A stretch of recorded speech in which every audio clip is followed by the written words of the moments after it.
Hola a todos, bienvenidos y gracias por acompañarnos en este nuevo webinar de la Facultad de Ciencias de la Educación, organizado por la Universidad de La Salle, en apoyo de la Universidad de La Salle Pachuca y GRIKI.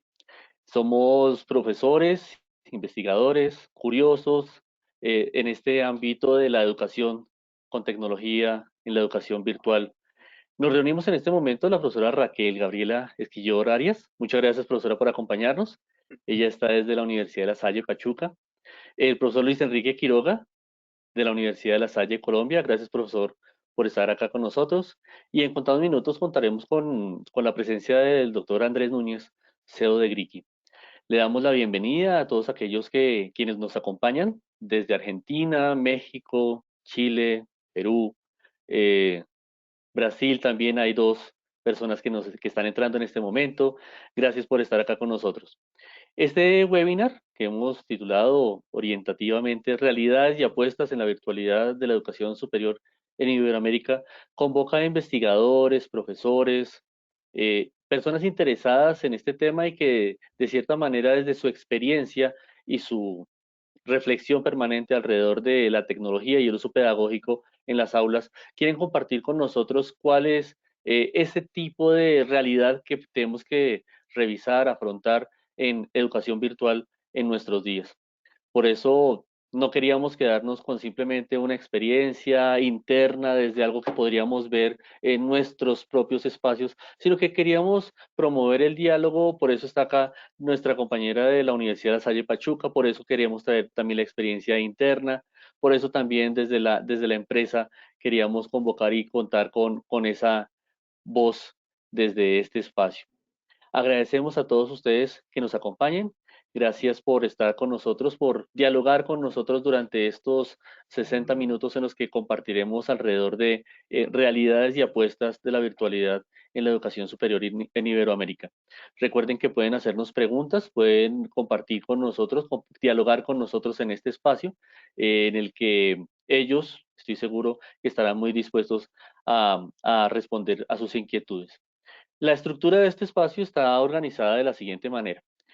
Primero, pues queríamos darle la bienvenida, que también va en nombre del profesor Guillermo Londoño, decano de la Facultad de Ciencias de la Educación, quienes manda su cordial saludo, del hermano rector Nicky Murcia, el rector de la Universidad de La Salle, el doctor Javier Salcedo, quien nos acompaña también y les manda su saludo, y pues queremos darle las gracias a todos ustedes por acompañarnos. Comenzamos entonces este webinar, Realidades y apuestas en la virtualidad de la educación superior en Iberoamérica, con el saludo de nuestro decano, el profesor Guillermo Londoño. Profesor Guillermo, bienvenido, muchas gracias. Jairo, muchísimas gracias. Muy buenos días a todos y a todos los que están conectados en instituciones educativas, en entidades, no solamente de nuestro país, sino también de Iberoamérica. Un saludo, doctora Raquel Guillor. Gracias por estar acá. Qué bueno tener lazos con nuestros amigos lasallistas de México. Bueno, esperamos también saludar al doctor Luis Enrique, perdón, Andrés Núñez, perdón, y a Luis Enrique Quiroga, gran conocedor de este tema del mundo de la educación mediada por TIC. Gracias por estar también con nosotros. Realmente para la Facultad de Ciencias de la Educación de la Universidad de La Salle, estos espacios y particularmente en estos escenarios tan complejos son fundamentales. Todos los ámbitos de la vida social, humana, política y económica se están repensando.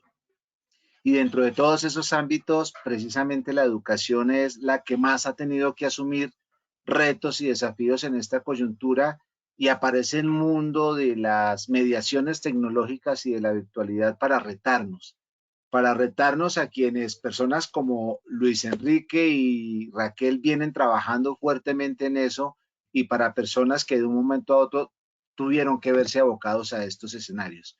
Y creo que las reflexiones que ustedes nos van a proponer van a ser muy útiles para unos y para otros.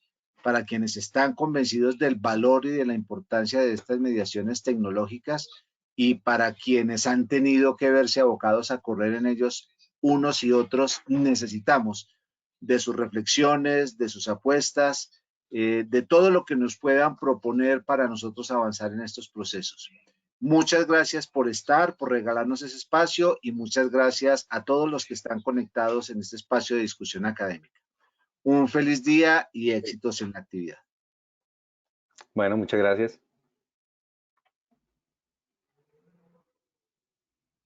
Muchas gracias, profesor Guillermo, por acompañarnos. Gracias por su bienvenida.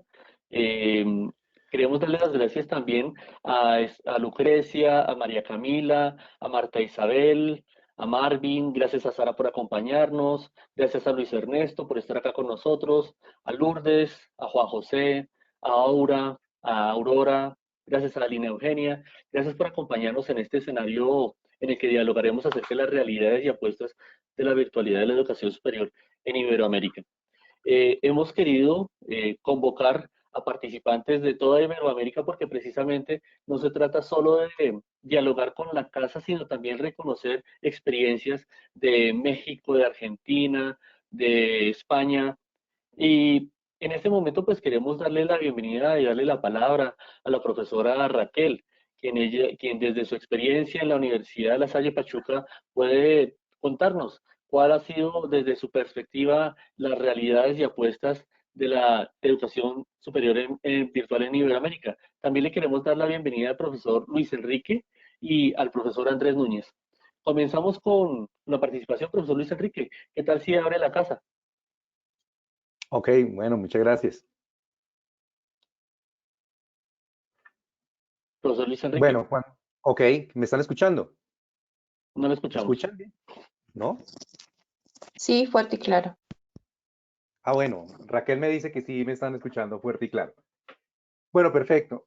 Si pensamos en los retos que tiene la educación mediada por tecnología aquí en Latinoamérica, pues pienso en particular que uno de los principales retos tiene que ver con conocer las lógicas de lo que hoy día se denominan las industrias de los artefactos culturales.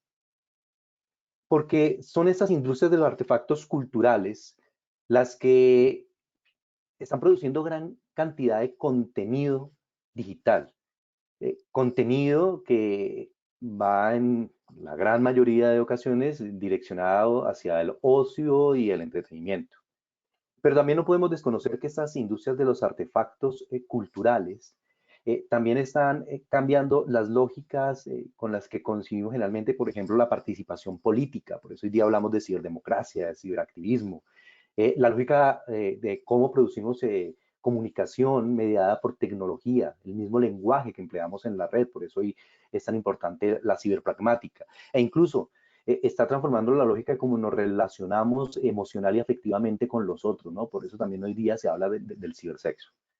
Ahora, no hay que desconocer que no solamente es el reto que tenemos frente a estas industrias que producen gran cantidad de contenido digital muy bien elaborado, sino también las condiciones de técnicas y tecnológicas que tenemos en la red.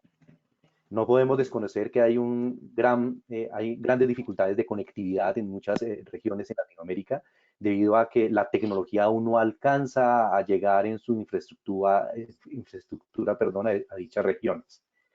Y obviamente sin conectividad es muy difícil promover uno de los principales rasgos de la cultura digital, que es la interactividad. Sin embargo, a pesar de esto, vemos cada vez y con más frecuencia una gran convergencia de medios y mediaciones. Vemos el uso frecuente de artefactos y de dispositivos de comunicación móvil, ¿cierto? Como los teléfonos móviles, los celulares. Vemos que las personas procuran de una u otra manera acceder a equipos de cómputo con todo y lo que en ocasiones puede implicar la dificultad económica para ese acceso. Y es gracias a eso que en Latinoamérica ya desde hace un buen tiempo, desde el 2008, 2006, hemos venido explorando lo que es el acceso a la tecnología para emplearla como mediación pedagógica, ¿no? En eso han sido pioneros países como Brasil, México, Chile, Argentina, Uruguay y Colombia, obviamente, también está allí en este proceso. Por eso es que hoy día podemos hablar del e-learning, del e-learning, del unlearning, aprendizaje móvil. Incluso estamos hablando hoy día del video learning, ¿no? De los videojuegos empleados como mediación pedagógica también en el aprendizaje. Y esto nos plantea un gran reto con relación a lo que es la forma tradicional de educar. La narración, la narrativa ha sido durante mucho tiempo una de las formas más tradicionales de educación.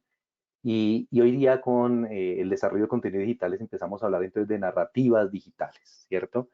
Allí es donde se hace evidente ya la aptitud y actitud prosumer de docentes y estudiantes, en donde ya no nos limitamos al consumo de contenidos, sino que también los producimos, propagamos y propiciamos la propagabilidad de los mismos, ¿no? La viralidad.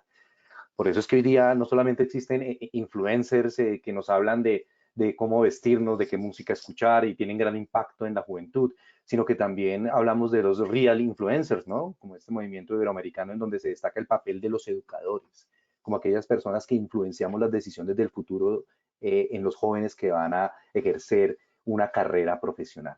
Y esto implica, como reto también, adentrarnos más en el mundo educativo, a todo esto que hoy día se conoce con el nombre de mundos virtuales, de comunicación en transmedia, las lógicas de la gamificación e incluso la realidad aumentada.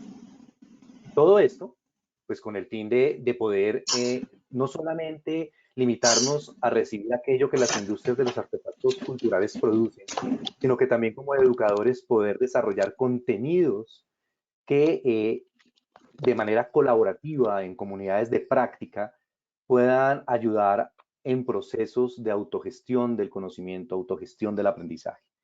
Esto implica entonces que el rol del maestro no desaparece, el docente no desaparece, pero sí asume nuevas actividades, nuevas tareas, entendiendo como tarea toda actividad académica que se enfoca hacia el aprendizaje, con el fin de poder entablar en realidad diálogo de saberes que pueda propiciar pues, la emergencia de conocimiento, ¿no? Por eso, temas tan importantes en la educación como la motivación, la evaluación, el uso de recursos en estrategias didácticas, no pasa de lado, sino que empieza a repensarse cuando la mediación es tecnológica y digital.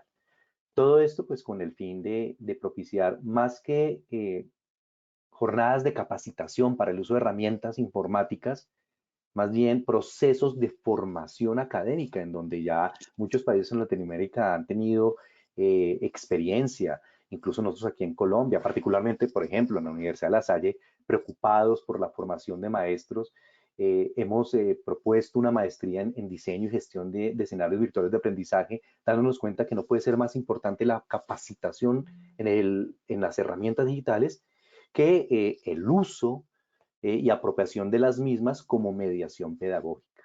En este sentido, uno de los grandes retos también que podríamos nombrar es la formación de maestros para el desarrollo de competencias TIC que les sean útiles y valiosas en los procesos de enseñanza-aprendizaje en el aula.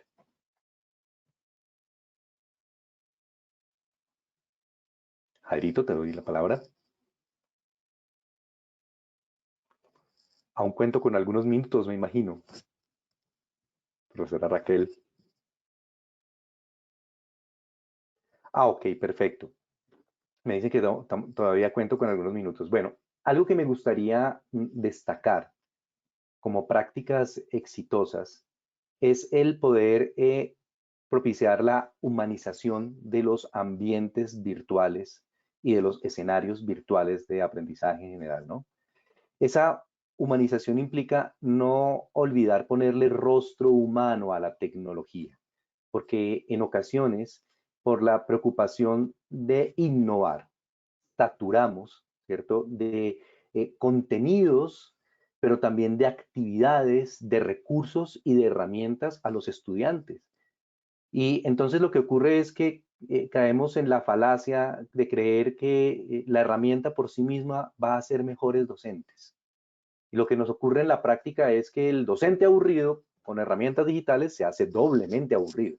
Y por su parte, buen docente, ¿cierto? Aquel que sabe de su tema, no solamente porque ha leído a otros, sino porque de su experiencia y de su práctica ha hecho reflexión pedagógica, o sea, ha desarrollado un saber pedagógico, pues con la mediación tecnológica hace cosas maravillosas. La principal de ellas, motivar el aprendizaje del estudiante.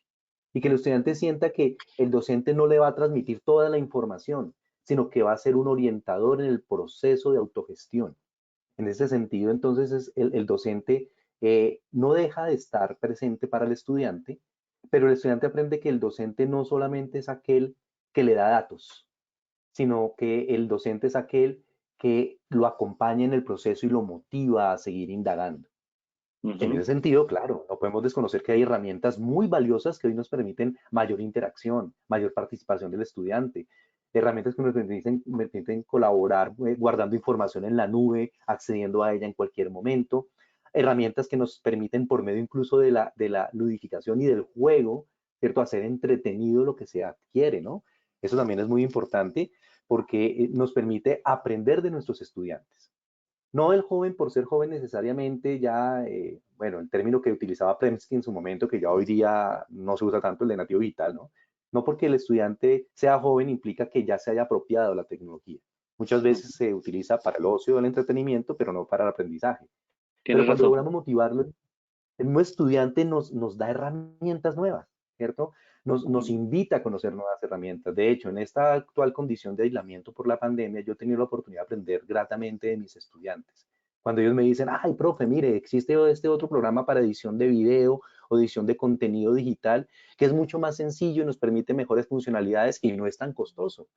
¿Por qué? Porque tampoco podemos desconocer que en el marco de las industrias de los artefactos culturales se nos puede volver también la educación un negocio más, en Ujú. donde simplemente nos venden elementos, ¿cierto?, para el consumo, pero no hay en realidad una preocupación de fondo por mejorar las condiciones de vida sociales, económicas y culturales de las personas que pueden acceder al educativo gracias a estas tecnologías. Muchas gracias, profesor Luis Enrique. Muchas gracias Ok, por sus reflexiones. Y es muy cierto que a gracias. veces por dejarnos llevar por los artefactos, por la tecnología, por los cacharros, como solemos a veces referirnos a ellos, nos olvidamos de humanizar la enseñanza y el aprendizaje. Es un reto y a la vez una gran oportunidad. Los estudiantes nos enseñan, nosotros tenemos que no dejar, no perder la vista de ellos frente al objetivo real de la educación. Muchas gracias, profesor Luis Enrique, muy amable. Ya le daremos, Gracias, Jairo. recuerden Ok, que pueden también hacernos sus preguntas, transmitir sus preguntas al profesor Luis Enrique en este espacio. Le damos la palabra ahora a nuestra invitada de honor, profesora Raquel. Muchas gracias por acompañarnos. La profesora Raquel es coordinadora de tecnología educativa en la Universidad de La Salle, Pachuca, México. Antes de este espacio dialogábamos un poquito acerca de la experiencia, de lo que ha tenido que también vivir, las maratones que ha tenido también como nosotros que compartir en torno a este proceso. Profesora Raquel, muchas gracias por estar con nosotros. La escuchamos. Muchas gracias, Jairo, y bueno, agradecida por la invitación a la Universidad de La Salle, Colombia. Eh, bueno, aprovechando un poco de la experiencia como profesora y licenciada en Ciencias de la Educación, mi mirada sobre las tecnologías siempre va a estar desde ese lado, ¿no? Desde la pedagogía, desde el cuestionamiento antropológico, social, y no quedarme solo en las meras tecnologías, ¿no? Entonces, bueno, tengo dos preguntas para compartirles en esta mañana. La primera es cómo evaluar la pertinencia curricular en estos tiempos de pandemia y los desafíos que nos presenta como profesionales de la educación. Y en segundo punto, si la pedagogía decimonónica en la virtualidad pandémica es una realidad, eh, es un fantasma, o cómo conviven estas dos nociones, ¿no? De pedagogía decimonónica y virtualidad pandémica. En primer lugar, bueno, retomando en cierta medida las palabras del profesor Luis Enrique, en esto de centrarnos en la formación, en la importancia de la formación, eh, yo quería destacar en esto de cómo evaluar la pertinencia curricular. Tendremos que considerar por lo menos dos aristas. Una, cómo la institución está redefiniendo en la contingencia qué es pertinente curricularmente. Y retomo dos respuestas posibles a esto, que bueno, en nuestro caso la Universidad de La Salle Pachuca, desde el área académica en vicerrectoría, el énfasis está puesto en la selección de los núcleos prioritarios. Los trabajos en academia de los docentes para poder seleccionar aquello que es lo que vale la pena ser transmitido, que conforma un núcleo de aprendizaje para los alumnos. Y a lo mejor poder pensar en estrategias alternativas para el autoaprendizaje de aquellos contenidos que el propio alumno puede ir llevando en su tiempo, que puede autogestionar, que puede incluso profundizar de acuerdo a sus intereses. Pero hay un consenso en torno a un núcleo, a lo Lakatos, de un núcleo duro, de cuál es ese núcleo conceptual que no estamos dispuestos a negociar, que tiene el alumno que finalizar su ciclo académico con esos aprendizajes. Pero es un núcleo mínimo, porque también lo que estamos priorizando es la formación del ser humano, la sensibilización ante la inequidad social, la falta de posibilidades que tienen los más desfavorecidos económicamente, socialmente, educativamente. Entonces, esta contingencia vino a poner en tensión justamente toda nuestra formación humanista. Por otro lado, la otra respuesta de cómo evaluar esta pertinencia curricular tiene que ver con la autodefinición del docente. Sí, y retomo acá lo que decía el profesor, esto de la necesidad de capacitación, ¿no? No sobre la tecnología, sino a lo mejor en las cuestiones más pedagógicas, comunicacionales, didácticas. Y bueno, una palabra que a lo mejor está muy de moda, pero que sí es necesario trabajar y que tiene que ver con cómo nosotros como docentes logramos deconstruirnos.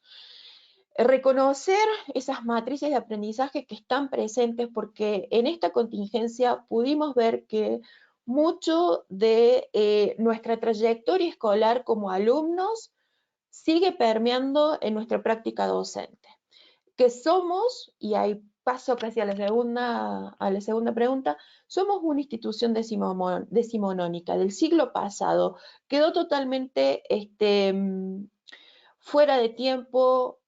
Fue muy difícil que los maestros pudieran descentrarse de su lugar de proveedores de información.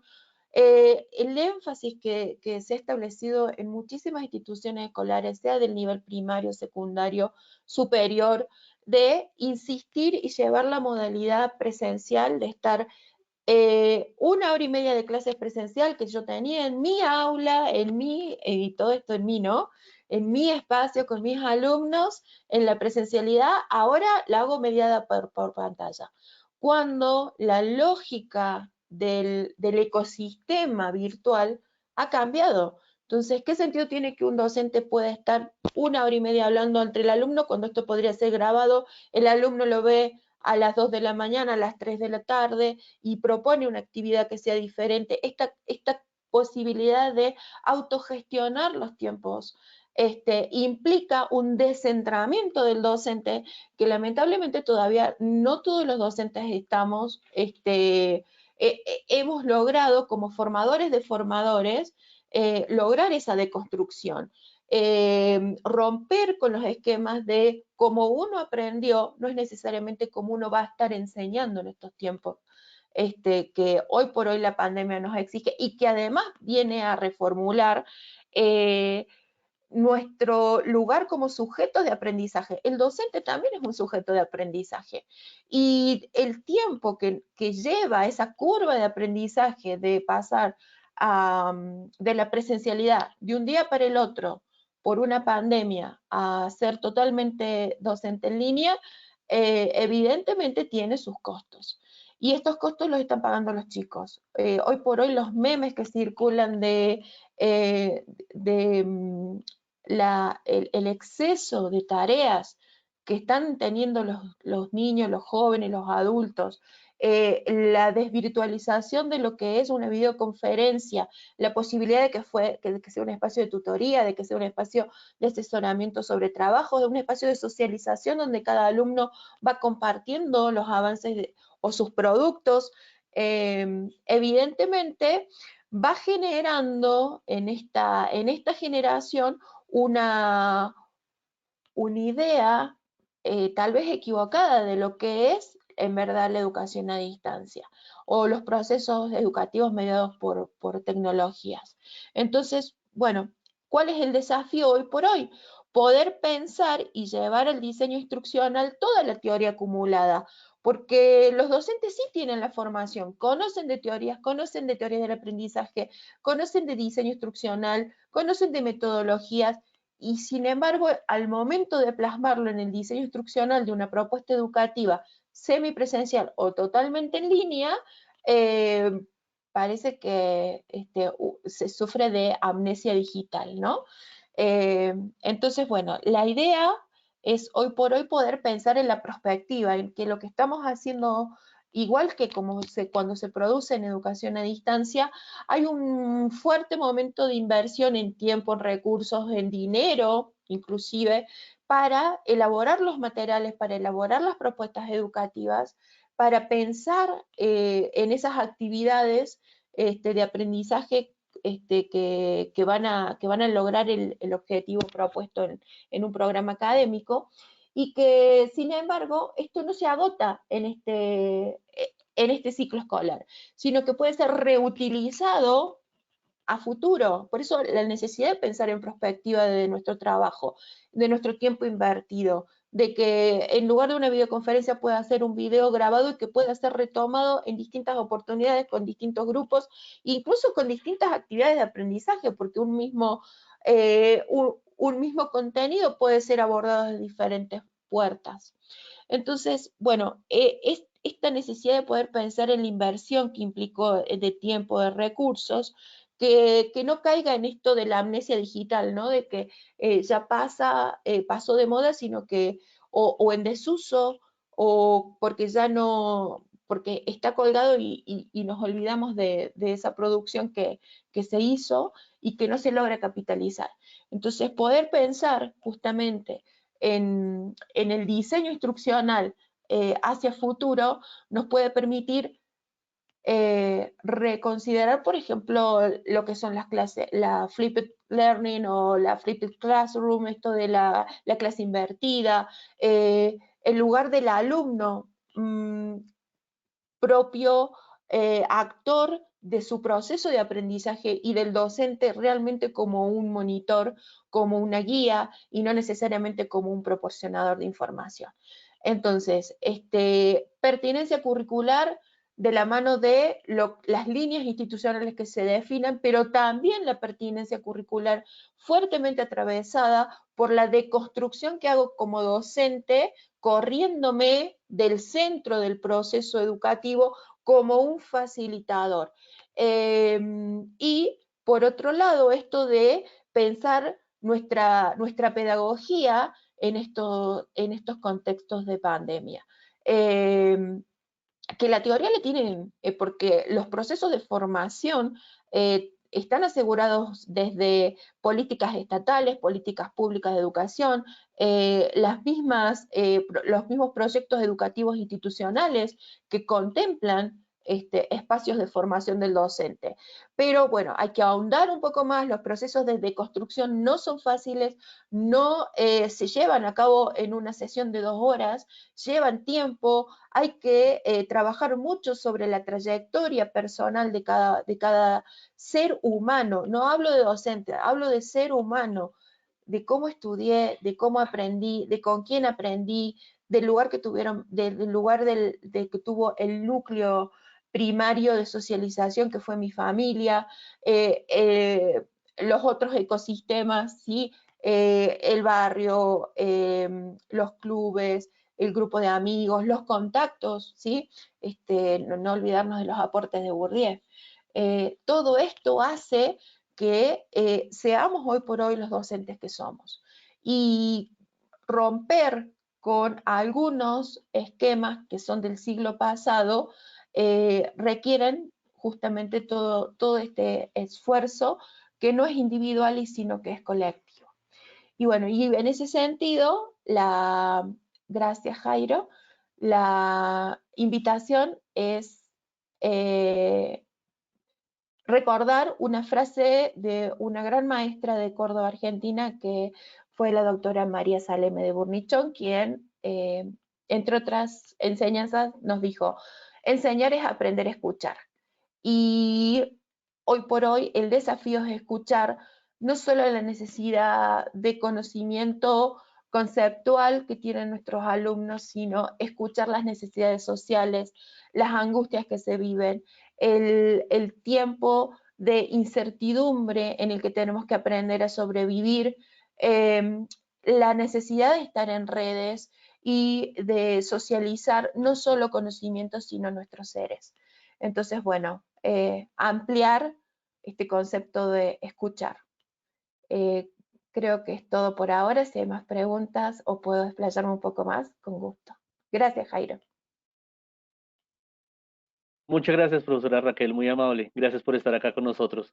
En este espacio, pues, nos encontramos con diálogos que venimos desde hace años transitando en esto de la educación virtual y otros diálogos más recientes que apenas están aterrizando en el tema de la educación virtual. Me parece muy importante que reconozcamos que al tema de la tecnología, el de utilizarla en educación, no es algo que haya aparecido solamente con la pandemia, sino que tenemos ya mucho recorrido y que es importante que no nos llegue esa amnesia digital y entonces ahora aparecen algunos gurús diciendo esto es lo que hay que hacer, esto es lo que debemos hacer y nunca se han sentado más de una hora a dictar una clase o a tratar de compartir por medio de tecnología. Entonces me parece muy importante, muy interesante, profesora, lo que nos comenta también en cuanto a que tenemos que reconocer nuestro pasado, actualizar nuestro presente y pensar que la pedagogía no debe ser de lo que hacíamos en lo presencial, ahora con pantallas, sino que hay que actualizar los discursos, hay que, sin ir a negar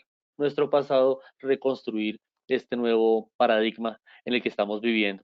Muchas gracias, profesora Raquel, por sus palabras, gracias por dialogar con nosotros. Se suma mucho con lo que estábamos comentando con el profesor Luis Enrique. Es importante que reconozcamos todo ese bagaje teórico, todas esas investigaciones que hay, pero también la experiencia de cada docente, la que puede traer a estos espacios virtuales en la educación que nos enfrenta ahora con este espacio del coronavirus. Estamos en busca de la clase virtual, estamos hablando de los retos y apuestas, de realidades y apuestas de la educación virtual en Iberoamérica. Nos hubiera gustado mucho contar con la participación del profesor, del doctor Andrés Núñez, quien traía también su voz desde la empresa privada. Él nos comentaba, nos quería compartir algo sobre su evolución a través de las plataformas. Él actualmente es CEO de una importante startup en la que se trabaja también con educación virtual. Parte de las cosas que él nos comentaba era cómo es que es necesario que el profesor sea líder, sea alguien que empodere a otros por medio de la virtualidad y no simplemente alguien que ya deje de dictar clase y comience a dictar pantalla. Saludamos al profesor Andrés y esperamos que nos pueda más adelante en otros espacios poder compartir con nosotros. Quisiera ahora, pues, en este espacio, poder promover un poquitico el diálogo que estamos viviendo y preguntarles, ustedes me dicen quién quisiera contestar.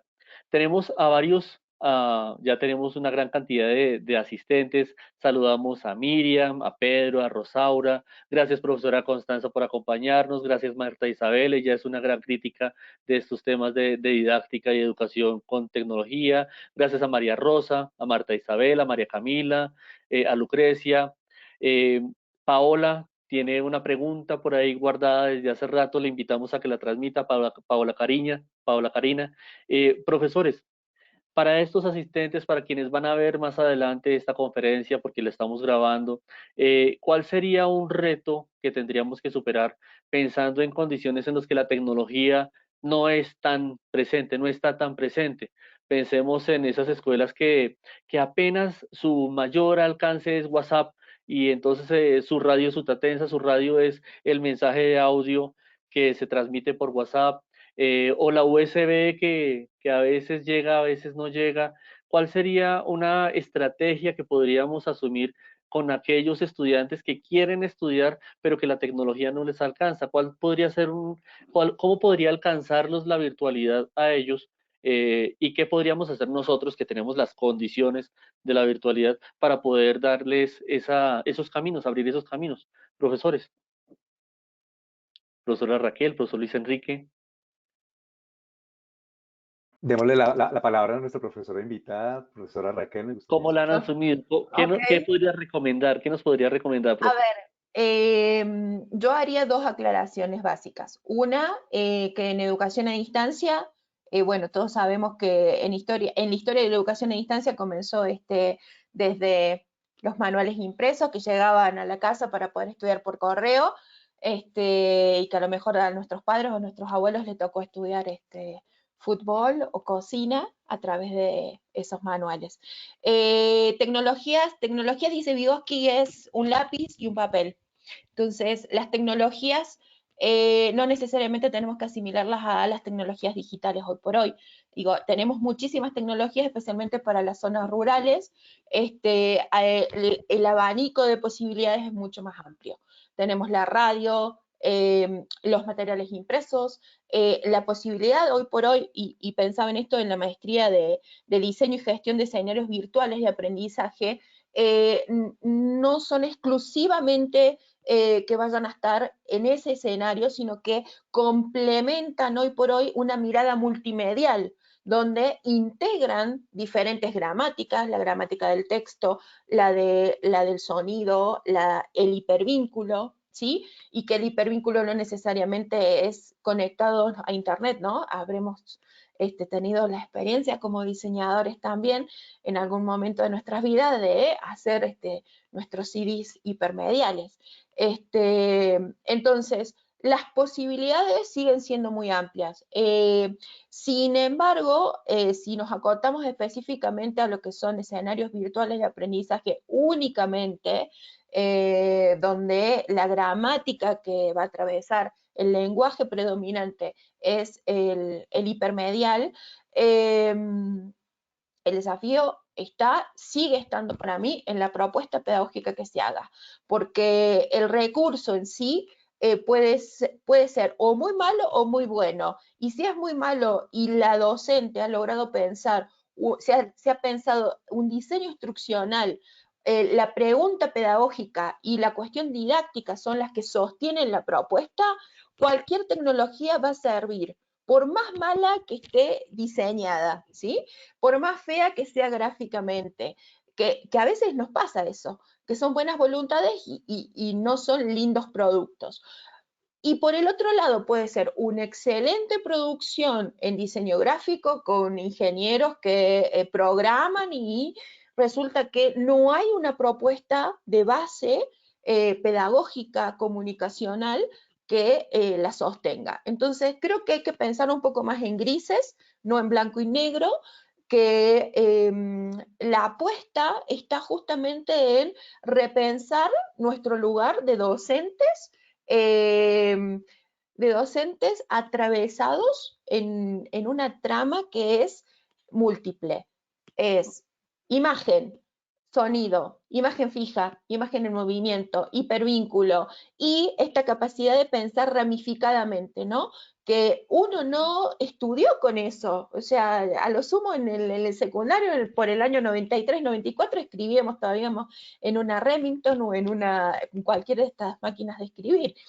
Entonces, romper para nosotros con eso y pensar cómo vamos a formar a las nuevas generaciones de formadores o en los trayectos pedagógicos a abogados, contadores que ejerzan como docentes, ese es el desafío más grande, en que puedan pensar que el campo de la educación es un campo científico que integra muchos avances de múltiples disciplinas. No puedo negar esto porque soy de ciencias de la educación. Entonces, está en nuestra naturaleza interdisciplinaria poder pensar siempre en los procesos educativos desde ese lugar. Entonces, no sé si me fui, pero bueno, creo que por ahí va más o menos mi respuesta, Jairo.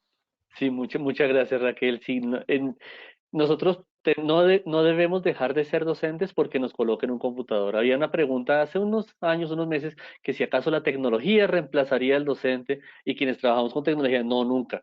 Ahora, si lo que usted pregunta, si lo que usted enseña ya está en Internet, pues ya usted está dando paso a ese reemplazo. Gracias, Raquel. Luis Enrique. Bueno, tu pregunta, Jairo, me hace recordar el gran reto que se plantearon pues, en la Comunidad de las Naciones en el 2003 y en el 2005, ¿no? En esta cumbre mundial sobre sociedad de la información, ¿cierto? Imagínate, han pasado ya prácticamente 15 años. y era el gran reto de superar la brecha digital, ¿cierto? Para evitar esa exclusión que ya se estaba manifestando en ese momento, en donde había una gran división entre los inforricos, lo llamaban ellos, y los infopobres, ¿no? Asumiendo aquellos que tienen acceso a la tecnología de aquellos que no la tienen. Y entonces, claro, centraron la atención en el aspecto económico y social en ese momento, pero gracias a ese acuerdo que trataron de establecer, de tratar de superar la brecha digital, es que posteriormente a nivel mundial y en particular en Latinoamérica se han hecho esfuerzos por tratar de llevar la tecnología a las regiones aún más apartadas. Sin embargo, aunque no podemos desconocer que cada gobierno de turno ha logrado hacer algo y aportar algo, pues todavía nos falta mucho en infraestructura, ¿no? Eso es algo que no podemos desconocer. De hecho, en una investigación realizada por dos colegas, el doctor Diego Fernando Barragán y Juan Carlos Amador, en un artículo que, bueno, creo que prontamente estará saliendo en el Digital Education Review, ellos hacen una aproximación a la política pública en los años 2000, 2019 en Latinoamérica y particularmente en Colombia, ¿no? Una aproximación para poder entender cómo se ha dado ese proceso de apropiación de TIC en el ámbito educativo.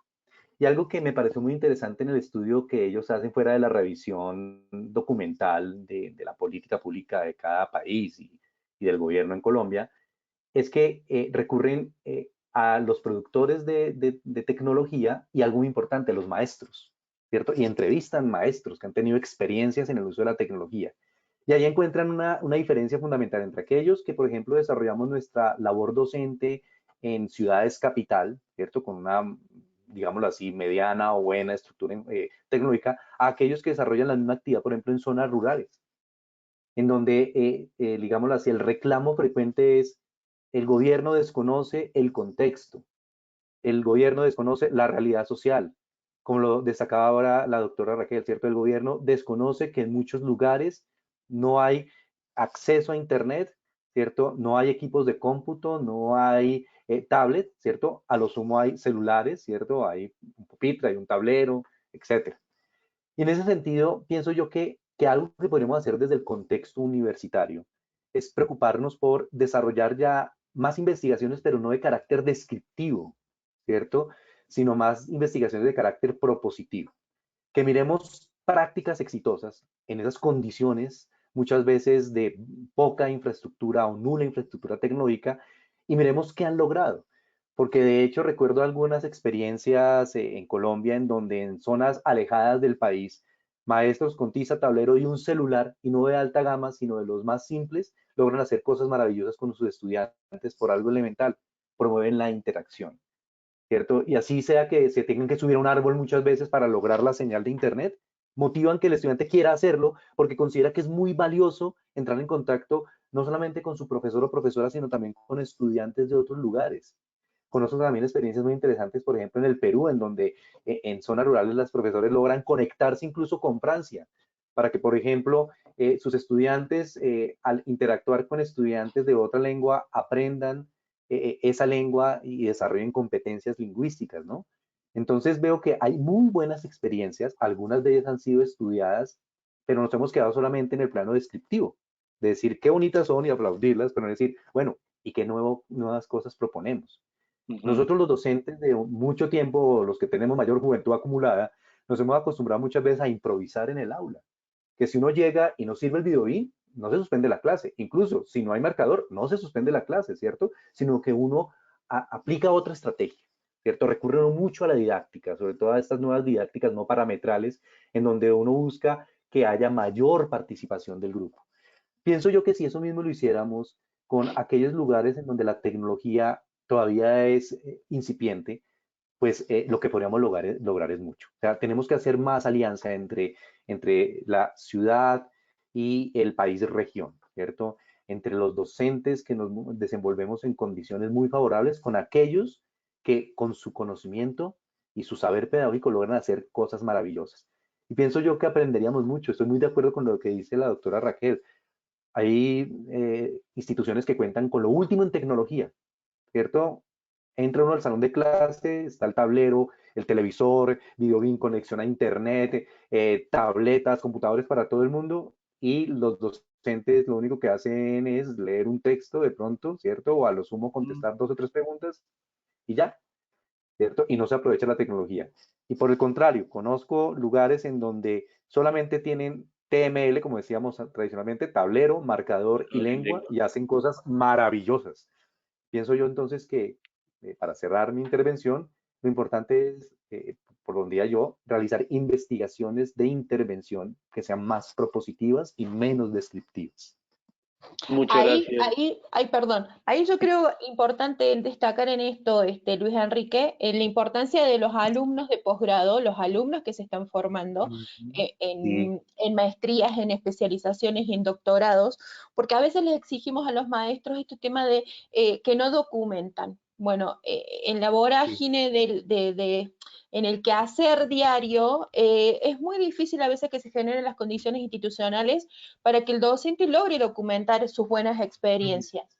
Entonces, la importancia de un alumno de posgrado que pueda meterse en la institución, o que al ser parte de la institución pueda ir sistematizando toda esa información y que se transforme como yo insisto mucho en esto de la pedagogía, ¿no? Como esa ciencia prescriptiva que me va a decir te va a prescribir justamente, que no va a estar solo describiendo, no nos quedamos en lo anecdótico, sino que vamos a lograr hacer propuestas superadoras. Entonces creo que en ese punto es fundamental que los programas de posgrado, por ejemplo en este caso en el de diseño y gestión de los escenarios virtuales de aprendizaje, se pueda considerar esa común unión, ¿no? Entre los docentes y los investigadores en educación, que no quita que sean lo mismo, pero no estoy pensando en la sobrecarga de trabajo de los docentes, ¿no? Ok, sí, está muy de acuerdo.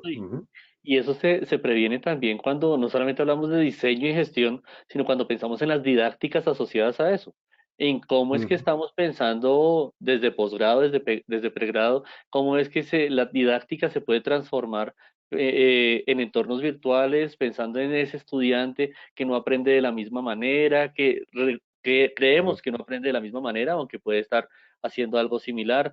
En licenciaturas, por ejemplo, como las que ya sacó la Universidad de La Salle, licenciatura en educación básica primaria, en ciencias naturales y educación ambiental, en literatura y lengua castellana. Son licenciaturas virtuales que ya la Universidad de La Salle abre y que tienen eso dentro de su corazón, que es pensar en que el estudiante va a ser alguien distinto y que como profesor también tiene que pensar en una forma distinta de enseñar.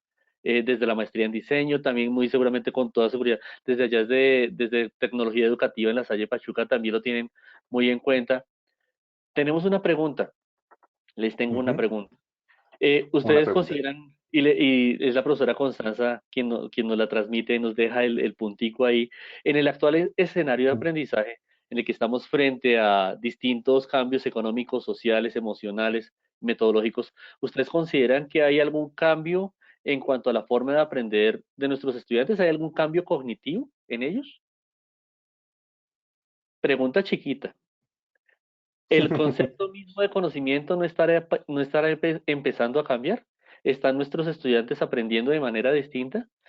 Ya lo estamos considerando dentro de las licenciaturas. Ya estamos diciendo, por ejemplo, el producto no va a ser para la práctica pedagógica el mismo que para una presencialidad, sino que tenemos que pensar en un docente virtual. ¿Cómo vamos a hacer la práctica pedagógica en la docencia virtual? ¿Será que hay algo cognitivo que está cambiando, que estamos empezando a promover ese cambio? ¿Dónde sería el quid del asunto? ¿Será que está sucediendo o todavía no? Simplemente estamos utilizando aparatos para aprender de forma distinta, pero no hay cambio cognitivo. Yo Pues, creo que, perdón, ¿puedo empezar, Profe, profe dale, Luis? profe. sí, claro, claro que sí. Hay algo que me está picando hace rato el cerebro así, y tiene que ver con que estas condiciones de aislamiento, hoy por hoy, lo que demuestran es que los chicos están aprendiendo solos, que el aula es el mejor espacio de socialización que tenemos y que ese espacio de aula, esa conexión, esa cercanía física, tiene efectos no solamente en nuestras endorfinas, dopamina y demás cuestiones biológicas, sino que también tiene que ver con cómo se construye el conocimiento junto al otro. Y esto hoy por hoy, muy pocas de las que conozco, muy pocas propuestas educativas están dándose el tiempo de pensar en el tiempo pedagógico y no en el tiempo escolar. Y el tiempo pedagógico que prioriza el trabajo en grupo, el debate, el poder socializar, lamentablemente sigue siendo, vos haces la parte 1, 2, 3, juntamos todo en un Word y eso es lo que mandamos como trabajo grupal. Y eso es estudiar solo. Creo que esa es básicamente la característica de cómo aprende un alumno hoy, que aprende leyendo en línea, que aprende a través de leer en una pantalla, que no todas las casas tienen la posibilidad de tener una impresora y imprimir toda la información, que incluso el diseño gráfico en el apuro se han olvidado de cuestiones básicas que tienen que ver con la lectura, cuando es en línea, cuántas son las palabras máximas que lleva, los renglones, la disposición, el color del fondo del que simula el papel, etcétera, etcétera. Estas cuestiones ya en la vorágine de debemos resolver todo para ayer, quedan olvidadas. ¿Cómo aprende un alumno hoy? Básicamente creo que aprende solo. El desafío, ojalá tuviéramos la posibilidad que nuestras instituciones apoyen los tiempos pedagógicos y no la premura del tiempo escolar. Muy Estoy muy de importante acuerdo con la doctora Raquel. el tiempo, muy importante eso del tiempo pedagógico y el tiempo escolar. A veces programamos muchas asignaturas y, por ejemplo, ahora el estudiante, ¿qué tareas tienes? No, antes tenía una tarea, dos tareas, ahora tiene muchas más tareas, así como los profesores, pero pues, ¿en qué momento las aprende? Lo que hace, pues, cuando no hace copiar y pegar, pues simplemente responde con un chulito lista de chequeo. Profesor Luis Enrique. Pues sí, yo pienso muy similar a la doctora Raquel y pensaba en algo, ¿no? Estas condiciones actuales de aislamiento y de entrada forzosa al uso de tecnología como mediación, ¿cierto? Nos ha llevado a cuestionar lo que ya antes de manera muy ligera muchas personas afirmaban sobre que las nuevas generaciones de niños y jóvenes venían con el chip incorporado, ¿no? Digo una afirmación ligera, porque primero, para que sea un cambio evolutivo en el ser humano como especie se necesitan millones de años. Y segundo, ¿cierto? Primero, hay condiciones sociales que hacen que no todos los niños y jóvenes tengan el mismo acceso a la tecnología. Pero segundo, así lo tengan, no necesariamente tener acceso a la tecnología implica que se la apropien de una mejor manera. O sea, ahí entramos en un tema de alfabetización digital y de competencias digitales, ¿cierto? Pareciera, siendo muy cartesiano, ¿cierto? Beneficio de la duda, pareciera que sí, hay procesos de aprendizaje distintos. Porque algo elemental, recordemos los que somos de generación antes de Internet y de las pantallas digitales. Tocar literalmente, por ejemplo, la pantalla de la televisión era prohibido porque se dañaba, ¿no? Hacía estática, se dañaba. Acercarse al televisor. Exacto. En cambio ahora, pues sí, las pantallas nos permiten tocarlas, ¿cierto? El solo hecho de que el niño tenga, o el joven desde muy niño tenga relación directa con la tecnología, en el solo hecho de tocar una pantalla, pues sí, hará que probablemente procesos cognitivos sean distintos, ¿no? De hecho, hay también apuestas muy interesantes aplicando la taxonomía de Benjamin Bloom, ¿cierto? Al mundo de lo digital, utilizando también diferentes aplicaciones, como en la diapositiva que ahora proyectamos, la rueda de la pedagogía de Alan Carrington, en donde uno puede ver diferentes aplicaciones que ayudan en el desarrollo de esos procesos cognitivos. Ahora bien, yo me atrevería personalmente a afirmar que están aprendiendo los jóvenes y los niños de hoy más o mejor. Pienso que eso solamente lo sabríamos pasando unos años, ¿cierto? Por ahora, lo que podemos decir es que sí hay procesos distintos. Claro, al incorporar en educación una nueva tecnología, pues obviamente cada tecnología va acompañada de sus técnicas. Entonces sí hay procesos distintos. Que sean mejores o peores, tenemos que esperar un poco, ¿cierto? De forma más calmada y más tranquila. Pero complementando eso que me parece maravilloso que planteó la doctora Raquel sobre los tiempos, el tiempo de la pedagogía, yo le agregaría otro elemento, el tema de la evaluación. entendiendo la evaluación como un proceso, ¿cierto? Si la evaluación ha sido un tema de discusión en educación desde hace mucho tiempo, hoy día más aún sigue siendo. Quienes, mediados por tecnologías, pretenden evaluar un proceso de enseñanza-aprendizaje, igual que lo hacían en la presencialidad en el salón de clase, pues ya empiezan a cometer un primer error, y es que no pueden emular, ¿cierto? ¿Por qué? Porque si las condiciones son diferentes, pues obviamente los procesos de aprendizaje también lo son. En ese sentido, tendríamos que pensar qué evaluar. Y si entendemos la evaluación, como lo decían los clásicos de la evaluación, como un proceso valorativo que nos ayuda a tomar decisiones sobre algo, pues tenemos que evaluar es que información, datos, contenidos. Algunos docentes me preguntan, ¿no? Pero yo cómo hago, Luis Enrique, porque cuando yo asigno una labor, lo que van a hacer los estudiantes ahora es copiar y pegar más que antes, porque es más, yo no los puedo estar viendo. Y si planteo un examen en línea, entonces lo que van a hacer es comunicarse por el WhatsApp y copiarse para responder las preguntas y sacar la mayor nota. Pues obvio, yo también lo haría, a ustedes no, ¿cierto? Si uno puede recurrir a sus colegas, sus compañeros, dice Jairo, pues uno recurre. Lo que pasa es que las lógicas son distintas. Ahora Decía yo esto. preguntaría yo, ¿qué tiene de malo? ¿No? Que uno pueda Exacto. hacer el ¿Qué tiene examen de con malo? otro.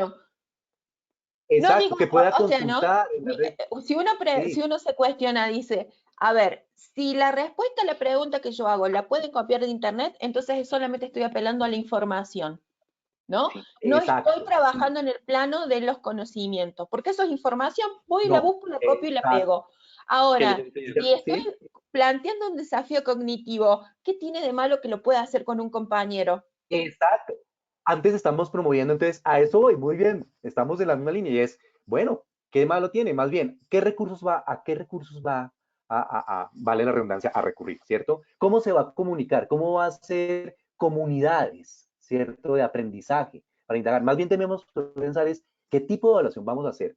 Evaluaciones en donde incluso, como se planteaba antes en la presencialidad, yo puedo dejar un examen e irme del salón de clase y tengo la seguridad que el estudiante no estamos ni en el plano de la ética o la conciencia moral, sino que el estudiante puede recurrir al libro, a la compañero, etcétera, pero si en realidad no ha comprendido lo que se le ha querido enseñar, pues no va a poder responder la pregunta. Lo mismo ocurre en ambientes virtuales. Pensemos en evaluaciones en donde el estudiante, al contrario, tenga que buscar información y no solamente reproducirla, sino procesarla. Y como lo planteaba la doctora Raquel, tenga que comunicarse con sus compañeros y decirle, venga, ¿cómo hacemos esto? Trabajo colaborativo, ¿qué hacemos? ¿Usted qué sabe? Yo no entendí, explíqueme. Y que el docente tenga la tranquilidad es que el estudiante está aplicando su saber, está demostrando que sabe porque está tratando de resolver problemas, no simplemente repetirme lo que yo proyecté en la diapositiva.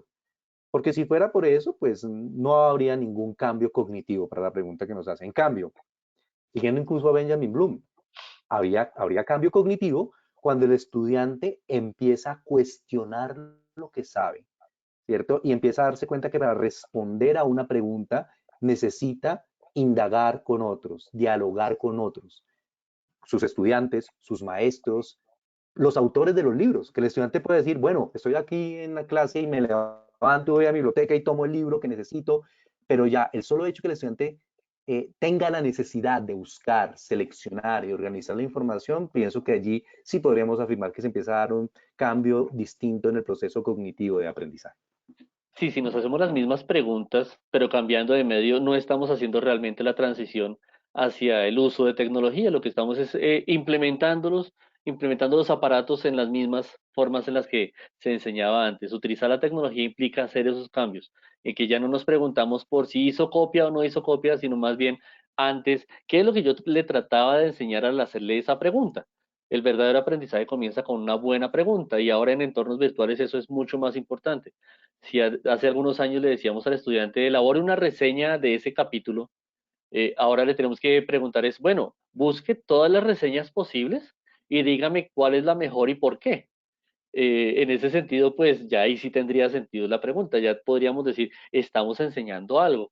Si lo que le preguntamos ya lo encuentra en Internet, incluso algo que sucede ya formas más técnicas de copiado, ya no es del español de otra página, sino lo copian de inglés, de francés, de alemán, lo traducen al español y lo presentan como propio. ¿Qué le estamos enseñando? ¿Qué es lo que estamos haciendo? De pronto estamos enseñando competencias que no son para este medio, sino para otros escenarios, y debemos más bien es cambiar la pregunta. ¿Qué es lo que estamos enseñando realmente con tecnología? ¿Qué es lo que nos quiere compartir, profesora Raquel, que la Sí, vemos muy yo creo que interesada? ella los quiere leer. Sí, el El libro libro de de los los abrazos. abrazos. De aquí de Ah, Colombia. Eduardo Galeano. Ajá, qué bien. Bueno, yo los invito a que puedan leerlo, no lo voy a leer ahora, es Ujú. el texto de Celebración de la Desconfianza. Ajá, sí. Lo dejo ahí para que Listo. escuchemos más Sí, preguntas, muy bueno. pero si No, pueden, es una invitación para los docentes en primer lugar y para los alumnos. Sí, qué es bien, gracias. importante regresar al proceso. Muchas gracias, profesora Raquel.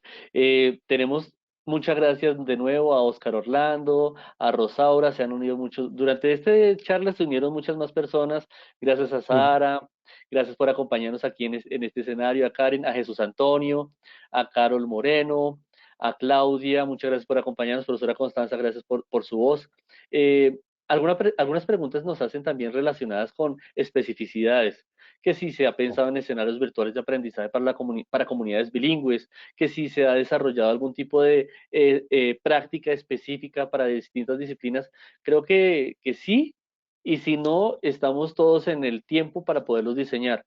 ¿Hay Ujú. alguna experiencia que ustedes quieran compartir con nosotros, con la comunidad, frente a por dónde podría ir esto de la virtualidad? ¿Cuál sería la ruta que deberíamos sugerir a nuestros, iba a decir radioescuchas, a quienes están acompañándonos en este momento para que continúen su camino por la virtualidad en educación? ¿A algún autor, alguna experiencia que ustedes consideren desde sus escenarios? Ahora sí le tocó, profesor Luis Enrique. Ah, ok. Bueno, pues lo primero es, antes de irse a autores muy lejanos, pienso es mirar qué tenemos en casa. Ajá. Y esto no ocurre con ocasión de la virtualidad, ocurre incluso en la presencialidad, ¿cierto?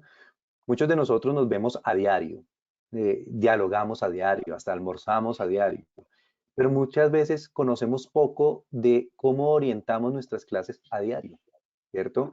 Es más, en la mayoría de ocasiones cuando alguien nos pide ingresar a nuestro salón de clase, a escuchar nuestra clase es con desconfianza, ahora que lo citaba precisamente la Mm. doctora Raquel, uno dice, ¿y a qué? ¿Para qué quiere ver mi clase? ¿Cierto? Con sospecha. ¿Y qué hice mal? ¿Cierto? No, al contrario. Quiero ir a tu clase porque he escuchado en los estudiantes que tu clase es muy buena. Entonces yo quiero saber usted qué es lo que hace, ¿cierto? Y no lo hacemos. Pero cuando logramos hacer con algunos colegas, ingresamos, decimos, oiga, qué interesante. Vea, esto mismo que él enseña, lo sé yo, pero sus didácticas son diferentes, ¿cierto? Son didácticas adaptativas que logran efectivamente captar la motivación del estudiante. Bueno, yo pienso que eso mismo deberíamos hacerlo en escenarios virtuales. Sí, sí, Jairo, tú nos pides, yo creo que tanto a la doctora Raquel como a mí, mencionar experiencias, podemos mencionar un montón. Pero más que mencionar a otros autores, ¿cierto? Yo diría es más bien, empecemos a mirar al colega, al que es cercano, ¿cierto? Muchos ya tenemos nuestro WhatsApp saturado de grupos, ¿cierto? El grupo familiar, el grupo de amigos, el grupo de posgrado, el grupo de grupo. Pero un grupo Grupo de que yo clase. creo, sí, un grupo que valdría la pena crear, era un grupo que compartiera experiencias exitosas, ¿cierto? En el desarrollo de procesos de enseñanza-aprendizaje mediados por tecnología. O sea, Ujú. un grupo en donde yo pueda decir, miren, me funcionó incluso a nivel instrumental, ¿cierto? Utilizar tal herramienta. ¿Qué herramienta tan buena para tal y tal proceso, ¿cierto? O, miren, me funcionó comenzar la sesión de clase no con lo tradicional de una lectura académica, sino proyectando videoclip publicado en YouTube, ¿cierto? O, ¿cierto? Me funcionó, porque de hecho he tenido la experiencia recientemente, invitar a un colega y amigo, ¿cierto? Entonces invité a Jairo a una sesión de clase, Jairo puede decir, o Raquel pueden decir lo mismo que yo digo, pero el hecho de que el estudiante escuche otra voz, ¿cierto? Hace que ya no sea tan tedioso, ¿no? Porque estoy escuchando a alguien más. Pero además, algo que le pedimos al estudiante, aprendan a trabajar en equipo, aprendan a trabajar en grupo, pero no nos ven a los docentes trabajando en equipo, trabajando en grupo, ¿cierto? Entonces yo pienso que lo importante sería, creemos comunidades de aprendizaje entre nosotros, los mismos docentes, y contemos en qué nos va bien, ¿cierto? ¿Qué nos Mm. funciona? Y yo creo que al hacer ese tipo de sinergias, el éxito va a ser mayúsculo. ¿Por qué? Porque lo que al otro, la otra le funcionó o no le funcionó tan bien, ¿cierto? Nos puede servir. Y para cerrar, todos somos conscientes de cuándo nos va bien o mal en una clase. Y eso que le tememos mucho el término buena o mala clase. Pero seamos realistas, ¿las clases son buenas o son malas? ¿Cierto? Hay clases tan aburridoras que uno mismo no se duerme porque es el profesor, ¿cierto? Le toca a uno estar despierto. Y hay clases que son tan buenas que uno dice, oiga, qué clase tan buena, esta deberían haberla grabado, me la hubieran publicado. ¿Ven? Uno es consciente de cuándo hay éxito y cuándo no. Pienso que si nos hacemos conscientes de eso y le tememos menos al error y concebimos el error como una oportunidad de aprendizaje, muchas cosas buenas se podrían hacer con tecnologías digitales o con otro tipo de tecnologías. Excelente, profe, escucharnos, sin llegar a instrumentalizar, porque también pasamos al otro terreno y es colocar listas infinitas de aplicaciones que nunca hemos usado o que nunca se han usado y que recomendamos otro que nos recomiendan sin saber siquiera si están actualizadas o no. Profe Raquel. Sí, bueno, yo estaría justamente en el salón del lado de Luis Enrique, no con las experiencias exitosas, sino justamente con las experiencias que no fueron. Porque, en primer lugar, yo siempre cuestiono el tema de exitoso, ¿no? Me da como un poquito de escozor a mí. Pero, ¿qué es exitoso, no? ¿Qué es exitoso para uno? Y yo diría, no, que nos juntáramos justamente lo que la clase no me resultó como yo pensaba, ¿no? No fue lo que yo esperaba. O hay algo que me pasa, mis alumnos se duermen. Entonces, creo que podría ser una buena invitación, es un cartel, si tus alumnos se duermen, entra en este salón, ¿no? Y ahí hacemos la catarsis, pero también lo que más me gusta a mí de esto es pensar en el término de innovación, porque innovación es desde la postura que pienso, innovación es la capacidad de encontrar respuestas a situaciones que antes no se habían podido pensar. Entonces son respuestas que son divergentes, son creativas, se miran desde otro lugar, y si mi clase de educadora la mira un contador, o la mira un abogado, o la mira un sociólogo, van a justamente aportar una mirada diferente. Y eso para mí es innovar. Y esas son respuestas que a lo mejor yo no había podido considerar, son miradas del otro que van a estar atravesando mi práctica. Y que exige un alto grado de madurez para no tomar personalmente aquello que se comenta profesionalmente, ¿no? Pero a mí de eso para mí es lo más enriquecedor de decir, trabajamos colectivamente, pudimos trabajar en equipo como docentes.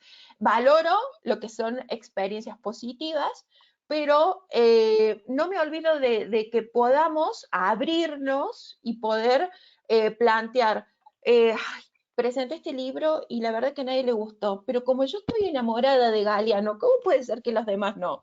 Entonces, ese espacio de diálogo, de poner en tensión, de deconstruir, de analizar en el término de separemos en partes y después veamos la integralidad, creo que es lo que nos está haciendo falta a los docentes, porque es un ejercicio de humildad poder decir y compartir aquello que no me funcionó para que entre todos logremos estas respuestas más innovadoras y creativas. Pero va de la mano, profe, ¿eh? No estamos, dije, está ahí en el salón del lado, no dije en el del frente. Qué bien, muchas gracias, profe. Fíjese qué interesante. No estamos reconociendo, no estamos invitando a lecturas externas, sino que miremos nuestra propia experiencia y experiencias exitosas, experiencias no exitosas, cómo podemos innovar desde nuestro propio diálogo. Y precisamente estamos en este momento haciéndolo, compartiendo con el del salón de al lado experiencias positivas en realidades y apuestas para la educación virtual. Gracias a la profesora Lucrecia, gracias a Constanza, gracias a Wilson por sus preguntas. Ya estamos en hora de almuerzo, ya tenemos que ir cerrando. Queremos agradecer a todos aquellos quienes nos acompañaron, a quienes ahora están viendo también esta charla en diferido. Gracias, profesora Raquel, por estar acá con nosotros. Gracias, Luis Enrique. Con toda seguridad tendremos muchos más espacios para podernos encontrar en abierto, aquí en línea, para que nos acompañen muchos más, pero también nosotros para en un solo salón, no en el salón de al lado, podamos dialogar alrededor de nuestras experiencias exitosas y no exitosas. Gracias, profesora Raquel. Ok, Gracias. Jairo. No sé si después nos pueden pasar las preguntas de la gente, porque veo sí que hay varias, y bueno, con gusto si quieren podemos... Sí. Claro, ya como tenemos los correos de cada uno de ellos y podemos irlos contestando internamente. Muchas Perfecto. gracias, Doctora, muy amable, doctor Luis Enrique, gracias por estar acá con nosotros. A todos ustedes que nos acompañaron desde la distancia, la Universidad de La Salle Pachuca, la Universidad de La Salle Colombia les da las gracias por acompañarnos y nos vemos en un nuevo escenario en los webinars de la Facultad de Ciencias de la Educación. Muchas gracias. Bueno, hasta luego, muchas gracias. Chao, chao. Hasta luego, Chao, muchas chao. gracias por su tiempo. Ok, ok, gracias.